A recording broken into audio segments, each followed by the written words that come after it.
Hello and welcome to the pet room. So you can see why I figure this is about the oldest machine I have. It has the color blue and red Commodore logo, the chicken lips, and it says 2001. It is also in blue. And the data set, can't really get a good look at it here, but it is different than the Commodore ones that I'm used to. But when we look inside, excuse me while I adjust everything there is to adjust here, we will see a machine that looks remarkably like the ones I've been working on. It is dusty, but not rusty and not crusty.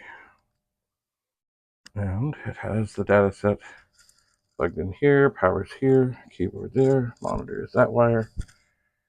And it is now time to give it a shot, to give it a go, to see what's what. I did try it when I got it, and it was not successful. These chips along the front, the two rows are the RAM chips, then come the ROM chips, and then there's other support chips in behind. And at this moment, I cannot see if this is a 1.0 or a 2.0 machine. Perhaps if I zoom in a bit and focus downward. And looking at here, at the number on here, and it I think is a 01, it would be a basic 1 machine. It would be. So once again, there are the RAM chips. They are the ones that typically fail. Although, if you've been watching, the last one of these I dug into, it was all good. Here are the connectors, data set, power, keyboard. Alright, I'm going to shut the machine next to us here off, because we really don't need it to be on. I'm going to get this magic light, and it nicely sticks in there to give us a better view. I am going to get up and walk over here. I have undone the cord. I'm going to plug it in.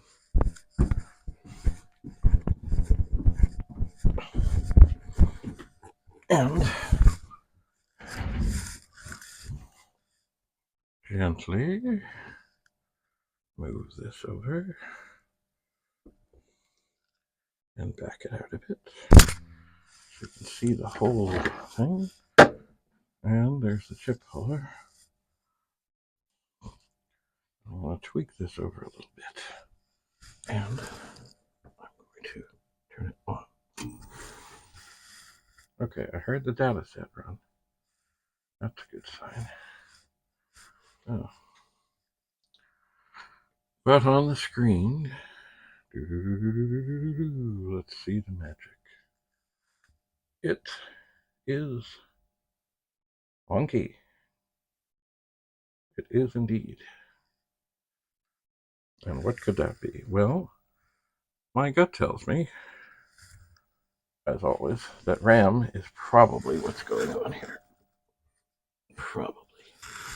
Boy, sometimes it is tough to get back to the power switch. Okay. Anyway, I'm going to turn it on again to see, does everything look much the same? And it does. So I'm going to turn it off. And then, now keep in mind, lately, in doing these testing things, the chip that has been not the most trouble, but certainly troubled, is this. And I believe that's the character generator ROM, but I could be wrong. The last one I did it was that, as well as one ROM chip that was bad. Now, the RAM chips are notorious also for failure. They are, and especially if they're in the screen RAM position, which would be here and here, that will make the machine do strange things and not look right. And I'm going to be very quiet here. Very, very quiet. I'm going to turn it on again. Okay, I heard the cassette drive spin. And you know what? Maybe what I will do, as I can, I'll back this up a bit. I think I'll take this out of here.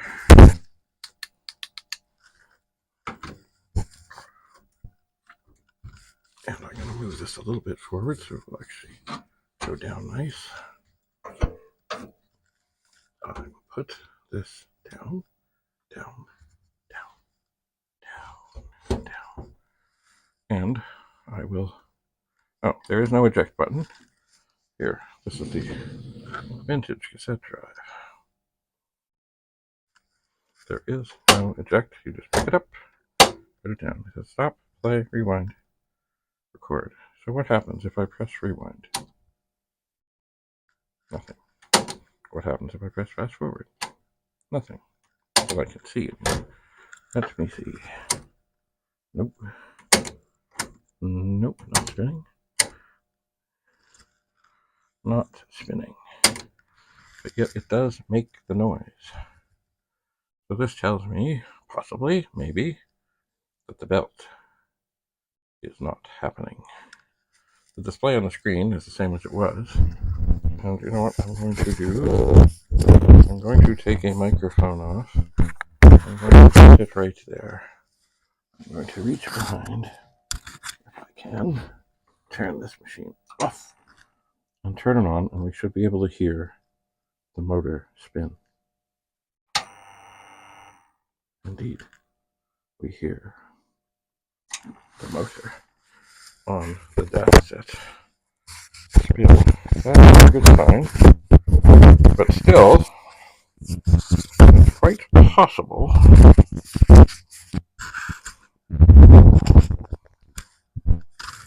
that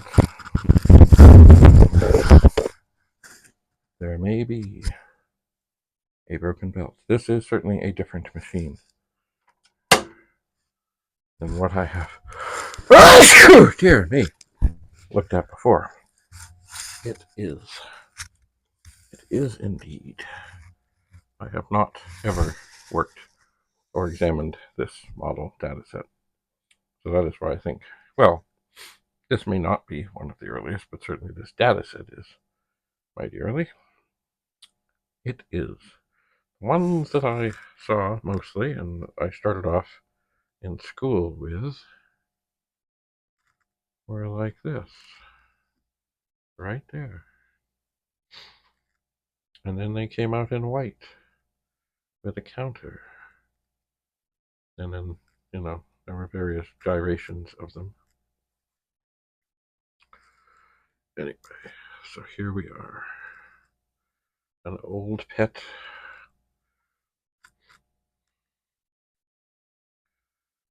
Old pet, indeed. Let's move in on that. So, I've been waiting a long time to look into this.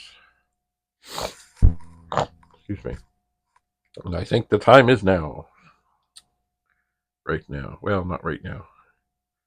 Because I have to get other things in preparation. But the plan, I think, will be, maybe, possibly. I will take out the screen RAM chips from this machine, and I will take RAM chips from the machine next door that I know are good, and I will put them in the screen RAM, and I'll see if anything changes on the screen. Because, well, that's typical. And of course, there are 18 RAM chips in a machine like this. 16 are the RAM for the machine, 2 are for the screen RAM, and they all need to be checked. But wouldn't it be glorious? Wouldn't it be glorious if I were to pop out the screen RAM, pop in the screen RAM, other chips, and then the machine came up, and then I could see what's what. It would be glorious. Do I believe that's what's going to happen? No, not really. But that sound from the tape drive or the data set gives me hope that that is indeed a possible possibility. But will it work? Will it be? I don't know, but we'll see. So thanks for coming. I think in the next episode, we will indeed swap the screen RAM chips and see where we're at. We'll, of course, do that one at a time because it may only be one, or they may be fine. After that, it may be that I start checking chips in the machine that I know is working. Because if you do have multiple failures, it can be, well, how do we put that? Challenging, because the failures of multiple chips can throw you in a variety of directions, which may or may not be right. So thanks for coming to the pet room. We'll see you again soon. Have a lovely day. David Bradley, signing off. Bye for now.